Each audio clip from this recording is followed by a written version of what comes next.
सर्व छत्रपती शिवरायांना अभिवादन करून परमपूज्य भारतरत्न डॉक्टर बाबासाहेब आंबेडकरांना स्मरण करून हिंदुत्व सम्राट स्वर्गीय शिवसेना प्रमुख बाळासाहेब ठाकरे यांना अभिवादन करून आजच्या या कार्यक्रमासाठी उपस्थित असलेले या विभागाचे लाडके लोकप्रिय आणि खरे काम करणारे खासदार, तर आता काही जण काय आपलं रूम बदली करून इकडे आले म्हणून त्यांना आम्ही स्थानिक समजतो, पण स्थानिक खासदाराची व्याख्यामध्ये बसणारे हे खासदार असे आदरणीय मिलिंद देवराजी, मंचावर उपस्थित असलेले सुशीलाबेनजी, या विभागाचे लोकप्रिय माजी नगरसेवक, माझे सहकारी बंधू आदरणीय दत्ता नरवणकरजी, वंदनाताई गवळीजी, मंचावर उपस्थित असलेले आमच्या नरवणकर वहिनीजी आणि आमचे स्नेह, ते नेहमी म्हणत असायचे, भाऊ जर हा निर्णय 2-3 महिने अगोदर कॉर्पोरेशनला घेतला असता तर माझाही भला झाला असता, असे समाधान सरवणकरजी, इतर सर्वच, हरुण खान पण आपले नगरसेवक आहेत, माझे जुने सहकारी आहे, नरेंद्र राणे सिद्धिविनायक न्यासचे अध्यक्ष आहेत, सुनील नरसाळेजी आज स्थानिक कॉप नगरसेवक आहेत, माझी मुलगी ऐश्वर्या अहिर, सुनील अहिरजी, इतर मुंबई पुण्यावरून आलेले आमचे युवकांचे नेते, चाकणवरून आलेले काही नगराध्यक्ष, व्यासपीठावर उपस्थित असलेले सर्व शाखा समन्वयक माझ्यावर ज्यांनी मला साथ दिली आणि विद्यमान असलेले पक्षाचे सर्व सन्मान्य पदाधिकारी, प्रशांत गणसजी असतील, इतर सर्व आदरणीय व्यासपीठ, मोहसिनजी इकडे आहेत, आणि विशेषतः माझ्यावर प्रेम करणारे तमाम वेगवेगळे समाजाचे घटक, वेगवेगळे सोसायटीचे, जातीचे, धर्माचे सर्व आलेले मान्यवर, उपस्थित असलेले तमाम मतदार बंधुभगिनी बांधवांनो, तरुण सहकारी मित्रांनो, सुरुवातीलाच मी आपली सर्वांची क्षमा मागतो की काही राजकीय निर्णय अपरिहार्य गोष्ट असतात, त्यावेळी काही विश्वासात घेऊन गोष्टी करायच्या असतात, परंतु माझ्या जीवनामध्ये अनेक अशा काही घटना घडल्या आणि मी नेहमीच म्हणतो की मी वयाच्या 27व्या वर्षामध्ये आमदार झालो, वयाच्या 20व्या वर्षामध्ये सामाजिक क्षेत्रामध्ये मला काम करण्याची संधी मिळाली, अनेक जबाबदारी मला कमी वेळामध्ये आणि विशेषतः वयामध्ये मिळण्याचं काम झालं. असं असलं तरी देखील ज्या समाजाचं प्रतिनिधित्व तुम्ही करता, ज्या घटकांना तुम्हाला एकत्रित घेऊन काम करण्याची भूमिका घ्यायची असते, त्यांना किमान बरोबर ठेवणं हे एका नेत्याचे आणि एक सामाजिक क्षेत्रातल्या कार्यकर्त्याचं काम असतं. हे भूमिका मी 2019 साली घेण्याचं काम केलं, त्यावेळी माझ्यावरती खूप टीका आरोप झाली, पण असं असलं तरी देखील या वर्णीकरांसाठी आणि विशेषतः समाजातला एक घटक ज्याला काहीतरी इकडे घडवायचंय त्याला आपण साथ द्यायची का विरोध करायचा, आणि त्या दूरदृष्टिकोनातून भूमिका घेण्याचा प्रयत्न मी केला. ही भूमिका ज्यावेळी मी आज नवीन होऊन घेण्याचा प्रयत्न केला त्यामध्ये निश्चितपणे माझा स्वार्थ आहे असं काही लोक ज्यावेळी म्हणतात, तर त्यावेळी मी छाती टोकून सांगतो की हो, हा माझा स्वार्थ आहे, परंतु माझ्यापेक्षा माझ्यावरती अवलंबून राहणारा महाराष्ट्रातला काऱ्याकोपऱ्यामधला जो घटक आहे, जो समाज आहे, जो वंचित आहे, जो उपेक्षित आहे, त्यांच्या स्वार्थ आहे आणि त्यांना न्याय मिळवून देण्यासाठीच ही भूमिका आज आपण घेण्याचा प्रयत्न आपण करतोय. राजकारणामध्ये काही जे गोष्ट असतात, ठीक आहे, आरोप प्रत्यारोप करण्याचं काम करतात. काही लोकांना असं वाटतं की इकडे दुसऱ्या पक्षाकडनं आले तर ते चांगले होतात, आपल्याकडनं गेले तर ते नालायक होतात. ठीक आहे, त्याच्यामध्ये मी जात नाही, परंतु ज्या उपेक्षित असलेल्या समाजाला न्याय जर आपल्याला द्यायचा असेल तर आपल्याला राजकीय जीवनामध्ये, सामाजिक क्षेत्रामध्ये जर काम करायचं असेल तर आपल्याला काही भूमिका हे ज्यावेळी पटत असतात तर त्याला साथ दिली पाहिजे. काही वेळी पटत नसेल आणि जे वारंवार चर्चा करून, वारंवार बोलून पण त्यातला काही जर बदल होत नसेल तर आपल्या जीवनामध्येच काहीतरी बदल आपण करून घेतलं पाहिजे, या भूमिकेतून मी काम करण्याचा प्रयत्न केला. कालपर्यंत तुम्ही बघितलं असेल की मी एका शहराचा अध्यक्ष होतो. मी मिलिंदजीने उल्लेख केल्याप्रमाणे 7-7 विभागाची खात्याची जबाबदारी पार पाडण्याचं काम केलं. असं असलं तरी देखील मी कुठे अपमानित होऊन घेऊन, कुठे भूमिका घेऊन असं राहिलो नाही. वर्णीकरांच्या हितासाठी 2 पावलं मागे झालेले तरी चालेल, परंतु याही देखील या भागातले लोकप्रतिनिधी त्याला खांद्याला खांदा लावून देऊन या परिसराच्या लोकांचा विकास कसा करता येईल हे बघण्याचा दृष्टिकोन केला. आज सांगावं कोणी, वरळी विरळी चाळीचा प्रकल्प आज जर माझ्यासारख्या कार्यकर्त्यांनी साथ दिली नसती आणि एग्रीमेंट आम्हाला मिळाल्याशिवाय आम्ही हटणार नाही ही संकल्पना ज्यावेळी मी केली आणि ते करण्यात भाग पाडला नसता तर कदाचित या प्रकल्पाला आज गती कुठे मिळाली नसती.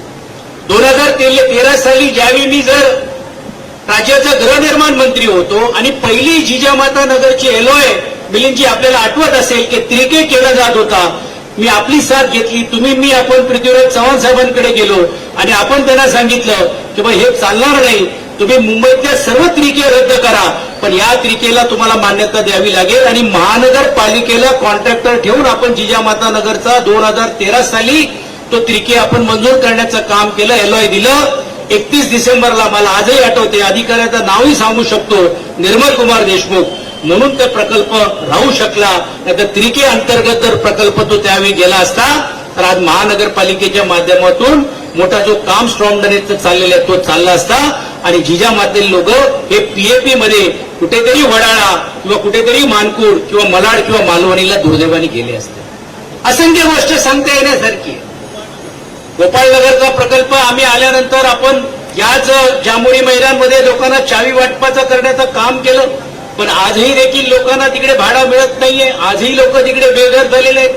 कोळीवाड्यामध्ये तर मला अवघ्या काही वर्षासाठी संधी मिळाली आणि ती संधी मिळाल्यानंतर त्या कोळीवाड्यामध्ये जेवढे काही विकास कामं आपण करू शकलो, मग रिंग रोडचं काम होता किंवा इतर होता, ही भूमिका आपण घेण्याचा प्रयत्न आपण केला गेला. जुन्या मोडकळी झालेल्या इमारतीच्यासाठी जे धोरण आज 79B खाली झाला होता त्याची मूलभूत संकल्पना ही त्या काळामध्ये आम्ही घेतली होती आणि 33(9) पॉलिसीमध्ये जर मालक जर तयार नसेल तर हा तुम्ही 79 आणि चा तुम्ही निर्णय घेतला पाहिजे आणि त्याला आताच्या शासनाने मान्यता दिली. कालच मला सांगण्यात आनंद होतो आणि मी भाग्य समजतो की माझ्या उपसभापती पदावरती मी बसल्यानंतर माझ्याच उपस्थितीमध्ये तो बिल पास झाला आणि अनेक लोकांना जे भाडेकरूंना जो न्याय मिळत नव्हता, आता 79A आणि B आणि C मध्ये मी विनंती केली होती एक आमदार या नात्याने की तुम्हाला कोर्टाच्या भरोश्यावर राहू नका, कायद्यामध्ये तुम्हाला बदल करावा लागेल आणि शासनाने ती दखल घेतली. याच अधिवेशनामध्ये तो बिल आणलं आणि जुन्या मोडकळी झालेल्या या पूर्ण मुंबई शहरातल्या इमारतींना दिलासा देण्याचं काम हे मला वाटतं या सरकारने आणि आमच्या सरकारने करण्याचं काम केलं. हे मी यासाठी सांगतो, काही वेळी काही लोक सांगत असतात की अनेकांना भरपूर काय दिलंय, मग अजून काय पाहिजे, परंतु एक लक्षात तुम्ही ठेवलं पाहिजे, जी जबाबदारी माझ्यासारख्या कार्यकर्त्याला दिली ती प्रामाणिकपणे पार पाडण्याचं काम केलं. आज इकडे पुणे शहरातले लोक आलेले आहेत, आज त्यांनाही देखील तुम्ही विचारू शकता. चाकणमधून लोक आलेले, पुणे जिल्ह्याचे 21 विधानसभेमधून लोक सकाळी मला येऊन भेटून गेलेत. RMMS मध्ये आज मोठ्या प्रमाणावरती मिलिंदजी सत्कार होता. 4,500-5,000 हजार लोक आज तिकडे त्यांना भेटून मग मी इकडे आज येतोय. तिकडे देखील होता. ही का झालेली, का जोडली गेलेली? कारण या प्रत्येकांच्या सुखादुखामध्ये एक संपर्क प्रमुख या नात्याने त्यांना साथ देण्याची भूमिका मी घेतली. पक्षाने जबाबदारी दिली तर पक्षाला रडगाणा करण्याचं काम केलं नाही. वेळ आली तर पदरातले 2 पैसे खर्च करून त्यांना साथ देण्याचं काम केलं आणि 2 विधानसभा जी आम्हाला मिळाली होती त्यात एका विधानसभेमध्ये चाकणसारख्या भागामध्ये पक्षातल्या सर्वोत्कृष्ट जास्त मतदारांनी जर कुठचा आमदार निवडून आणण्याचं काम केलं असेल तर 52,000च्या आघाडीने बाबाजी काळे म्हणून घेऊन त्या आमदारांना आणण्याचं काम केलं. आणि म्हणून या जबाबदारी दिल्या तर हे काहीतरी अंगावर ओढून करून घेतलं नाही. माझ्या मुलीने ती प्रतिक्रिया दिली. आज सामाजिक क्षेत्रामध्ये ऐश्वर्यासारखी काम करते, पण कधी आम्ही हट्ट धरला नाही जसं इतरांनी बाल हट्ट धरलं तर माझ्या भावालाच मिळालं पाहिजे, मला मुलालाच मिळालं पाहिजे, मला बहिणीलाच मिळालं पाहिजे, पण आम्ही कधी भूमिका घेतली नाही. सुनील अहिर या भागाचे या अगोदरच नगरसेवक होते. 5ही नगरसेवकांनी सांगावं की या नगरसेवकाच्या महानगरपालिकेमध्ये एक नगरसेवकांना निवडून आणण्यासाठी तन मन आणि धन देऊन निवडून आणण्याचं काम करत असताना तुमच्या मतदारांच्या माध्यमातून मी फिरलो असतो. म्हणून मला वरळीकरांना सांगायचंय की नवीन झेप घेण्याचा मी प्रयत्न करतोय आणि यासाठी घेतोय. आज इकडे तुम्ही बघितलं असेल, मला काही पत्रकारांनी विचारलं की तुम्ही तर सेक्युलर आहात, मग आज तुम्ही या पक्षात आल्यानंतर काय? मी कालही सेक्युलर होतो, आजही सेक्युलर आणि उद्याही सेक्युलर राहील. कारण स्वर्गीय बाळासाहेबांचा विचार आहे की इथल्या इतर जाती आणि धर्माचा द्वेष करायचा नाही, सर्व जाती धर्माच्या लोकांना न्याय देण्याचा प्रयत्न करण्याची भूमिका घेतलेली आहे आणि तोच कानमंत्र आज आदरणीय एकनाथ शिंदेजी घेण्याचा प्रयत्न करतात. मिलिंदजी, तुम्ही पहिले पुढे गेलात, तुमच्याच कानमंत्र घेऊन मी तुमच्या मागे येतोय असं कोणाला गैरसमज होऊ नये. परंतु तुम्ही गेल्यानंतर पण ही जी भूमिका जी तुम्ही मी आपण घेतण्याचं काम केलेलं आहे त्याच्या मागचा हा हेतू आपल्याला काय मिळाला, तुम्हाला काय मिळालं किंवा मला काय मिळालं नाही, या जनतेला आपण काय देऊ शकतो, या भावनेतून मला असं वाटेल तुम्हाला आणि आपल्याला मिळून दोघांना काम करावं लागेल. आणि आज आपण मिळून शपथ घेऊया की या वरळीकरांच्या भागातले अनेक प्रश्न असतील, जे रखडलेले आहेत, ज्याची सुनवाई होत नाही, या शहरातले आणि विशेषतः या दक्षिण मुंबईमध्ये आणि दक्षिण मध्य मुंबईमधले जे लोकांची समस्या असतील, आज एक भाऊ नाही 2 भाऊ तुमच्या मागे उभे आहेत. पूर्ण ताकदीने तुमच्या या पुढच्या विकास कामाला पण देखील गती आम्ही आणून दिल्याशिवाय आम्ही राहणार नाहीये. आणि ही गती देत असताना अनेक समस्या जी आजही प्रलंबित आहे त्याला सोडवण्याचं काम हे आपण केलं पाहिजे. आजची पण देखील ही सभा किंवा ही बैठक किंवा हे आयोजन आपण जांभुरी मैदानमध्ये पण घेण्याचा प्रयत्न करतो, पण तिकडे चिखल खूप असल्यामुळे आपण इकडे केलं. तुमच्या सर्वांची गैरसोय 8:30-9 वाजेपर्यंत अजून लोकांचे फोन येत आहेत, येणार आहेत. मी आपल्याला एवढंच नम्रपणे सांगू इच्छितो की या परिसरातल्या लोकांना आज पोलिसांचा प्रश्न आहे. पोलिसांच्या घराचा प्रश्न हे जर आम्ही मांडला नसता तर तो कॅबिनेटमध्ये मंजूर झाला नसता. अर्थात लोकप्रतिनिधी या नात्याने त्यांनी देखील साथ देण्याचं काम केलं, हे मी खोटं नकारणार नाही. पण तो मुद्दा मी मांडला की गिरणी कामगारांना जसं घर दिलं जातो, मग पोलीस जो कर्मचारी जो आयुष्यभर त्यांनी आपला घालवला आहे त्या पोलिसांच्या कर्मचाऱ्यांना घरं का देत नाही आणि पुनर्बांधणीमध्ये त्याचाही समावेश केला पाहिजे. गिरण्यांच्या साडीच्या बाबतीतला प्रकल्प आपण पुढाकार घेतला आणि आज सेंच्युरी मिल क्वार्टर असेल, दिग्विजय मिल क्वार्टर असेल, एनटीसी मध्ये मिलिंदजी तुम्हाला आपल्याला पुढाकार घ्यावा लागणार आहे आणि ते देखील प्रश्न आम्ही हाताळण्याचं काम केलेलं आहे. मी नक्कीच आकर्षित झालो. आज एकनाथ शिंदेजींचे माझे संबंध हे काय आज नव्हते. मला आठवते की मी ज्यावेळी मंत्री होतो त्यावेळी ते एका विधानसभेचे आमदार म्हणून माझ्याकडे क्लस्टरच्या बाबतीत यायचे. आज श्रीकांत शिंदे आणि माझे काही संबंध आजचे आहेत अशातलं नाही. आम्ही या अगोदर देखील पक्षाच्या कार्यक्रमासाठी आम्ही दोघं एकत्रित काम करतो. त्यांनी मला आग्रह काय आजच धरला अशातलं नाही. 24ला पण मला त्यांचा प्रेमाचा आग्रह होता, महानगरपालिकेला पण माझा त्यांचा प्रेमाचा आग्रह होता. पण मी त्यांना भूमिका घेतली की ज्यांनी मला साथ दिली आणि ज्यांच्यामुळे मी आज इथपर्यंत हे घेतोय आणि माझ्यामुळे जे इकडे निवडून आलेले आहेत अशा लोकांना आपण ऐन वेळी सोडणं हे योग्य होणार नाही आणि म्हणून ती भूमिका घेतली नाही. पण आज नवीन जिद्दीने नवीन जोमाने मी आज भूमिका घेतोय आणि ती भूमिका घेत असताना वरळीकरांची साथ मला पाहिजे. आणि आज तुम्ही बघितलं असेल की मिलिंद देवराजी हे काही मतांनी दुर्दैवाने ते त्यावेळी निवडून येऊ शकले नाही, पण त्यावेळी त्यांना साथ नव्हती. पण मिलिंदजी आता वरळीची जागा काय तुम्हाला आम्ही देणार नाही. तुम्ही आप दिल्ली देखो हम गल्ली देखते. आमच्या इकडचे बसलेले सर्व जे इच्छुक असतील, जे कोण इच्छुक असतील आणि पक्ष जे कोण उमेदवार दिलं जाईल, मी वरळीकरांच्या साक्षीने सांगू इच्छितो की हा वरळीकर हा चमत्कार घडवणार आहे. तो डोक्यावरती घेणारा पण आहे, पण डोक्यावरून खाली आपटणारा पण आहे. कारण या मतदारांना ग्राह्य धरलं झालेलं आहे. काही लोकांनी तर 7-12 वरतीच वरळी लिहून टाकली आणि मी पण वरळीतूनच निवडून आलोय. आणि मिलिंदजी आपल्या माहितीसाठी सांगू इच्छितो की हा पद हे काय आजच मिळालं नाही. पहिला शिवडी विधानसभेमध्ये 2 वेळा मी आमदार होतो आणि नंतर वरळी डिलिमिटेशन म्हणजे जसं तुमचं दक्षिण मुंबई आणि दक्षिण मुंबई आणि दक्षिण मध्य मुंबई एक होऊन लोकसभा झाली, तशी शिवडी आणि वरळीची एक झाली. त्या वरळीमध्ये याच वरळीकरांनी मला निवडून देण्याचं काम केलेलं आहे आणि आज उपसभापती पद मला मिळालेलं आहे. पण मला आजही आवडून सांगायचं आहे की हा मान विधानसभेचे अध्यक्ष म्हणून नरवडे साहेबांना पण देखील या अगोदर मिळालेला आहे. पण मी तुम्हाला गवाही देऊ इच्छितो की या पदाचा वापर गैरवापर होऊ देणार नाही. प्रत्येक समाजाचा घटक वेळ आली तर तो कुठच्या जातीचा आहे, धर्माचा आहे किंवा पक्षाचा आहे हे बघितलं जाणार नाही. तो या विभागाचा आहे, त्याला न्याय मिळाला पाहिजे. तो उपेक्षित आहे, तो आशेने येतोय, आशेचा किरण त्याच्याकडे आहे.